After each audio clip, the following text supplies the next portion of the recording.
Hello everyone. Today's topic is iron deficiency anemia. अगर इस topic का इम्पोर्टेंस का बात करें यूनिवर्सिटी पॉइंट ऑफ व्यू से तो यह टॉपिक काफ़ी इम्पोर्टेंट टॉपिक है, क्योंकि कभी कभी एज ए लॉन्ग क्वेश्चन ये भी दे देता है, कुछ सिम्टम दे देंगे आपको और उसके बाद आपसे पूछा जाएगा कि यह कौन सा एनीमिया है।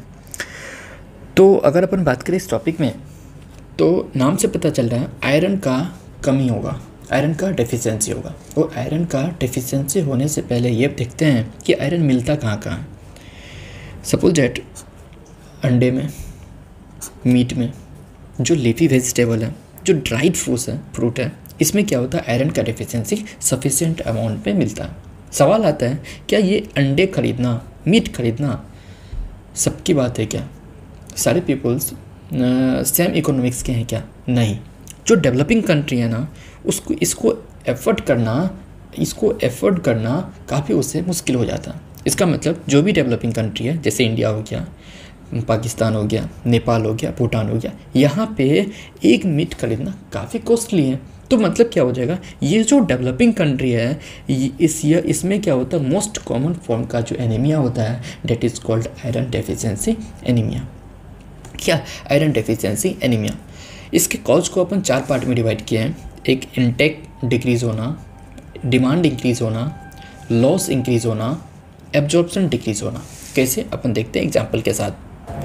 पहला जो है डिक्रीज़ इंटेक। डिक्रीज़ इंटेक का मतलब क्या होता है कि अगर आप खाना तो खा रहे हो लेकिन उसमें आयरन की डेफिशिएंसी है, तो वहाँ पे क्या हो जाएगा, आयरन का इंटेक कम हो जाएगा। तो वहाँ पे क्या हो जाएगा, जो एनीमिया होगा वह आयरन डेफिशिएंसी एनीमिया हो गया। और दूसरा, जो इन्फेंट्स है ना, वह माँ के ब्रेस्ट फीडिंग करता है, मतलब मिल्क पे डिपेंड करता है शुरू के 6 महीने, मतलब वाटर और मिल्क पे डिपेंड होता है। तो मिल्क में जो है आयरन का डेफिशिएंसी, आयरन का अमाउंट कम होता है, जिसके कारण क्या होता है कि इसीलिए बोला जाता है कि 6 महीने के बाद उस बच्चे में, इन्फेंट्स में, कुछ एक्सटर्नल फूड, ऐसे फूड जिसमें आयरन डेफिशिएंसी नहीं हो, जिसके कारण आयरन डेफिशिएंसी नहीं हो, जिसमें आयरन भरपूर मात्रा में हो, उसको ऐड करने के लिए बोला जाता है। मतलब किसमें, जो बच्चे केवल मिल्क फीड पे डिपेंड कर रहा है, मदर के मिल्क पे डिपेंड कर रहा है, वहाँ पे क्या हो जाएगा, आयरन का डेफिशिएंसी कम होगा, आयरन का डेफिशिएंसी ज़्यादा होगा, मतलब वहाँ पे आयरन का इंटेक कम हो जाएगा, वहाँ पे आयरन डेफिशिएंसी एनीमिया हो सकता है। दूसरा, आयरन का डिमांड इंक्रीज़ हो जाता है। कब? अगर मान लो सपोज डेट फीमेल प्रेग्नेंट है, उसमें क्या होता है, फीमेल को भी और फीटस को भी दोनों को आयरन की रिक्वायरमेंट होता है। तो उस केसेस में क्या होता है, आयरन का डिमांड बढ़ जाता है। अगर हम उस केसेस में आयरन सफिशिएंट अमाउंट में नहीं देंगे तो वहाँ पे आयरन डेफिशिएंसी हो सकता है।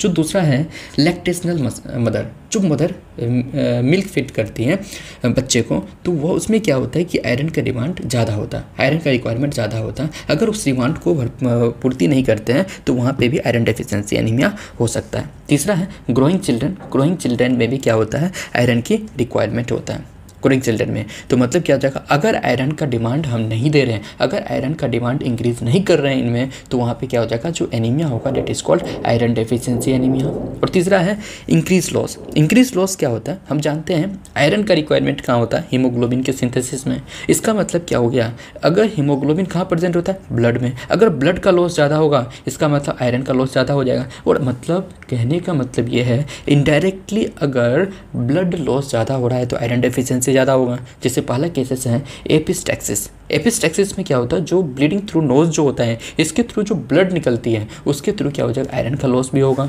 ब्लड निकलेगा तो आयरन का लॉस भी होगा। एक होता है हीमोप्टाइसिस का मतलब होता है ब्लीडिंग इन कफ में जो ब्लड निकलता है उसके थ्रू ब्लड तो लॉस हो रहा है, लेकिन मतलब इसका मतलब आयरन भी लॉस हो रहा है। पाइल्स जो हीमोरॉइड कंडीशंस होता है, जो रेक्टल वेन है उसका डायलेशन होना, वहाँ पे भी ब्लड लॉस होता है, वहाँ पे भी आयरन डेफिशिएंसी होगा। जो मेंस्ट्रुअल साइकिल में आयरन का लॉस ज़्यादा होता है, क्योंकि उसमें भी ब्लीडिंग होता है, और ब्लीडिंग होगा तो ब्लीडिंग नहीं होगी तो मतलब आयरन का डेफिशिएंसी होगा, मतलब इंक्रीज मेंस्ट्रुअल लॉस में भी आयरन डेफिशिएंसी होता है। और नेक्स्ट जो है इसमें increase loss in child birth, मतलब मान लो चाइल्ड बर्थ हुआ, उसमें क्या होता है कि हाईली ब्लीडिंग होने से क्या होता है कि आयरन का डेफिशिएंसी होगा, मतलब increase loss in child birth के केसेस में भी क्या हो जाएगा, ब्लड लॉस ज़्यादा होगा। अब ब्लड लॉस ज़्यादा होगा तो वहाँ पे भी आयरन डेफिशिएंसी देखने को मिलेगा। नेक्स्ट है एस्प्रिन क्या होता है, यह एंटी प्लेटलेट ड्रग्स होता है। ये क्या करता है कि हम लोग क्या करते हैं कि कभी एज ए पेन किलर हम इसे एस्प्रिन ले लेते हैं, लेकिन यह क्या करता है एंटीप्लेटलेट ड्रग्स। एंटीप्लेटलेट ड्रग्स है तो यह ब्लड कोगुलेशन फैक्टर को क्या करेगा, इरेगुलेट कर देगा, मतलब नॉर्मल नहीं एबनॉर्मल कर देगा, जिसके कारण ब्लड क्लोटिंग मतलब क्या नॉर्मल नहीं होगा, तो थोड़ा सा भी कट होगा तो ब्लड लॉस ज़्यादा होगा, तो वहाँ पे भी ब्लड लॉस ज़्यादा हुआ, इसका मतलब वहाँ पे भी आयरन डेफिशिएंसी होने का चांसेस है। नेक्स्ट है decrease absorption from GIT. GIT के थ्रू एब्जॉर्प्शन डिक्रीज होना, कहने का मतलब क्या होता है, यह आपका होता है सीलिएक डिजीज के केस में। अगर मान लो जीआईटी गैस्ट्रो इंटेस्टिनल ट्रैक्ट में आयरन का एब्जॉर्प्शन नहीं हो रहा, इसका मतलब आयरन डेफिशिएंसी है, और आयरन डेफिशिएंसी है तो हम क्या बोलेंगे, आयरन डेफिशिएंसी एनीमिया बोलेंगे।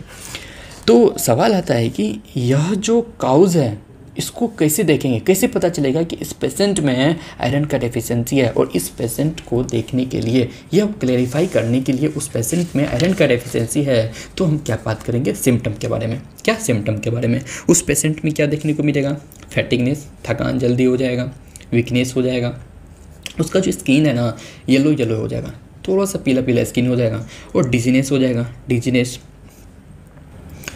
मतलब डिजीनेस करने का मतलब ऐसा लगता है उसे चक्कर आ रही है, मतलब चक्कर जैसा आने लगेगा उसे, डिजीनेस होगा, उसे हेडेक होगा, और लॉस ऑफ कंसंट्रेशन, कोई भी पढ़ाई वगैरह में कंसंट्रेशन का कमी होगा, लैक ऑफ कंसंट्रेशन होगा, और उसमें इरिटेशन होगा, उसके अंदर इरिटेबिलिटी देखने को मिलेगा उस पेशेंट के अंदर जिसमें आयरन डेफिशिएंसी एनीमिया। और दूसरा उसका जो अर्ली ब्रेथलेसनेस हो जाएगा, क्या हो जाएगा, अर्ली ब्रेथलेसनेस हो जाएगा उस पेशेंट में, और पाल्पिटेशन हो जाएगा। पाल्पिटेशन करने का मतलब घबराहट उसमें जल्दी आने लगेगा, घबराहट, ये क्या कोई फैटिगनेस आएगा, फैटिक होगा, वीकनेस होगा, पेल स्किन। इसीलिए तो हम लोग क्लिनिकल में क्या पढ़ें, फिजियोलॉजी का जब क्लिनिकल में जाओगे आयरन डेफिशिएंसी एनीमिया या कोई भी एनीमिया के लिए हम लोग क्या करते हैं, पेलर चेक करते हैं, क्या करते हैं, पेलर चेक करते हैं। और डिजीनेस हो गया, हेडेक हो गया, लॉस ऑफ कंसंट्रेशन हो गया, इरिटेबिलिटी हो गया, अर्ली ब्रेथलेसनेस हो गया, पाल्पिटेशन हो गया, ये सब क्या हो जाएगा, एक जनरल सिम्टम है। और कुछ और भी सिम्टम है, जो टंग है ना, टंग एंग्री रेड कलर का देखा, एंग्री का क्यों बोलते हैं, क्योंकि जब आप गुस्सा में आते हो तो आपका चेहरा लाल हो जाता है, तो मतलब क्या हो जाएगा, इसमें जो टंग दिखता है ना वो एंग्री, मतलब एंग्री रेड कलर का टंग दिखेगा। और नेल जो होता है, नाखून ड्राई हो जाएगा, पहला इंपॉर्टेंट, ड्राई हो जाएगा, और ब्रीटल हो जाएगा। ब्रीटल हो जाएगा, नाखून को आप तोड़ोगे कट कट कट कट आवाज़ आएगी और टूटते जाएगी, इसका मतलब ब्रीटल हो जाएगा। और जो स्पून है ना, स्पून का शेप जो हो जाएगा, ये नेल जो है, नेल का शेप स्पून चम्मच की तरह हो जाएगा, चम्मच की तरह घूम जाएगा, शेप हो जाएगा। लेकिन कुछ केसेस में लड़कियां इस नाखून को बढ़ा के रखती है, इनडायरेक्टली आप नाखून बढ़ाओगे तो वो तेरा एक चम्मच की शेप लेगा ही, तो इसका मतलब उसे आयरन डेफिशिएंसी नहीं है, ये नहीं समझना है कि उसे आयरन डेफिशिएंसी है, वो आजकल का फैशन हो गया। अपन क्या बोल सकते हैं कि स्पून शेप जनरली देखने को मिल सकता है। और जो नाखून है ना, उस नेल्स में क्या हो जाएगा कि जो लॉन्गिट्यूडनल एस्ट्रेशन देखने को मिलेगा, ये मान लो आपकी नाखून है तो ये क्या हो जाएगा, लॉन्गिट्यूडनल एस्ट्रेशन देखने को मिलेगा। लेकिन कुछ सीवियर केसेस में हार्ट का फेल्यूर होगा और हार्ट इनलार्ज हो जाएगा, हार्ट का फेल्यूर होगा और हार्ट का इनलार्जमेंट होगा। कैसे हार्ट का फेल्यूर हो जाएगा, हम जानते हैं आयरन डेफिशिएंसी क्या होता है, हीमोग्लोबिन के सिंथेसिस के लिए रिस्पॉन्सिबल होता है, और हीमोग्लोबिन का मेन काम क्या होता है, ऑक्सीजन को कैरी करना। और ऑक्सीजन अगर हमारे हार्ट तक प्रॉपरली नहीं जाएगा, इसका मतलब हार्ट का जो टिश्यू है वो डैमेज होगा और हार्ट का फेल्यूर हो सकता है। इसका मतलब हार्ट का फेल्यूर भी होता है कुछ सीवियर केसेस में, और हार्ट का इनलार्जमेंट भी हो जाता है। अगर नेक्स्ट पॉइंट का बात करें तो सिम्टम तो पता चल गया, इसके लिए हम कौन कौन सा टेस्ट करेंगे ताकि ये कंफर्म हो जाए कि उस पेशेंट में एनीमिया, आयरन डेफिशिएंसी एनीमिया ही है। तो आयरन का मतलब क्या हो गया, तो आयरन क्या करता है, हीमोग्लोबिन का सिंथेसिस करता है, और हीमोग्लोबिन क्या करता है, हमारे ब्लड को कलर देता है।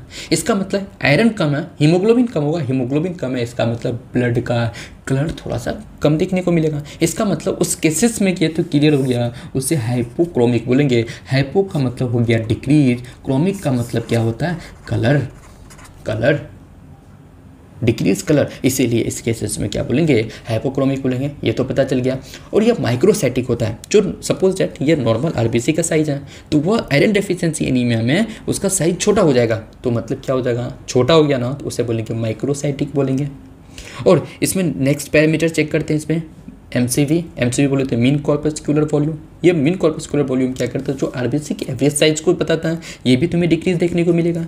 मीन कॉर्पस्कुलर हीमोग्लोबिन, ये भी तुम्हें डिक्रीज देखने को मिलेगा। जैसे हम बात कर चुके हैं, अरे आयरन का काम क्या है, आयरन को रेस्पॉन्सिबल होता है कि हीमोग्लोबिन के सिंथेसिस के लिए, और हीमोग्लोबिन के सिंथेसिस के लिए आयरन जब नेसेसरी होगा, जब आयरन ही कम हो रहा है, इसका मतलब हीमोग्लोबिन तुम्हें कम देखने को मिलेगा, मतलब मीन कॉर्पस्कुलर हीमोग्लोबिन कम देखने को मिलेगा।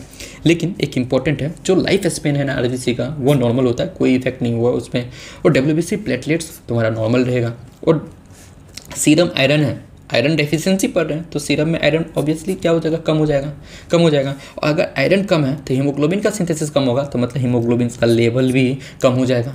और जो आयरन जो होता है ना, वो फेरिटिन के फॉर्म में स्टोर होता है। जब आयरन ही कम है तो फेरिटिन के फॉर्म में स्टोर होगा कि नहीं होगा, मतलब कम हो जाएगा स्टोर होना, इसका मतलब फेरिटिन का लेवल भी कम हो जाएगा, मतलब लो आयरन स्टोर हो जाएगा। और इसमें ट्रीटमेंट क्या करते हैं, ट्रीटमेंट में क्या करते हैं कि आयरन का टेबलेट प्रोवाइड करते हैं। क्या करते हैं, आयरन का टेबलेट प्रोवाइड करते हैं। इसका साइड इफेक्ट है कॉन्स्टिपेशन और ब्लैक स्टूल। डरने की बात नहीं है, घबराने की बात नहीं है, ये एक नॉर्मल साइड इफेक्ट है जो जल्दी नॉर्मलाइज हो जाएगा। तो मतलब इसमें क्या देते हैं अपन, टेबलेट, आयरन टेबलेट देते हैं, और उसका साइड इफेक्ट क्या है, कॉन्स्टिपेशन और ब्लैक स्टूल। और दूसरा है, इसमें विटामिन सी का सप्लीमेंट करते हैं, विटामिन सी का सप्लीमेंट करते हैं, जो क्या करता है, आयरन के एब्जॉर्प्शन को इंक्रीज़ कर देगा। और जब आयरन की एब्जॉर्प्शन इंक्रीज़ हो जाएगा तो आयरन डेफिशिएंसी क्या हो जाएगा, कम हो जाएगा। तो इसी चीज़ को सॉल्व करने के लिए हमारे इंडिया में जो कुछ ऑर्गेनाइजेशंस है, जैसे कि आंगनबाड़ी वगैरह, जो प्रेग्नेंट लेडी है, जो बच्चे हैं, ग्रोइंग चिल्ड्रन हैं, जो लैक्टेशनल मदर है, उसमें आयरन का सप्लीमेंट दिया जाता है, आयरन टेबलेट के फॉर्म में आयरन दिया जाता है टेबलेट के फॉर्म में उस बच्चे में। और फॉलिक एसिड दिया जाता है एज ए सप्लीमेंट, जो गवर्नमेंट के द्वारा इस आयरन डेफिशिएंसी को आयरन डेफिशिएंसी को सॉल्व करने के लिए। ये तो आपका सबसे इजी और सबसे प्यारा टॉपिक था, that is called iron deficiency anaemia. अगर इसको आप इस पीडीएफ को चाहते हो डायरेक्ट डाउनलोड करने के लिए, तो आप टेलीग्राम चैनल को ज्वाइन कर सकते हो। प्रभाकर एमबीबीएस से और प्रभाकर एमबीबीएस दोनों के बीच में गैप नहीं होना चाहिए और स्मॉल लेटर से होना चाहिए। और सबसे इंपॉर्टेंट, अगर इस पीडीएफ को डायरेक्ट डाउनलोड करना चाहते हो डिस्क्रिप्शन लिंक से, और डिस्क्रिप्शन लिंक में भी आप शेयर कर सकते हो, डाउनलोड कर सकते हो। और चैनल को लाइक करो, सब्सक्राइब करो, शेयर करो। Thank you so much guys for watching.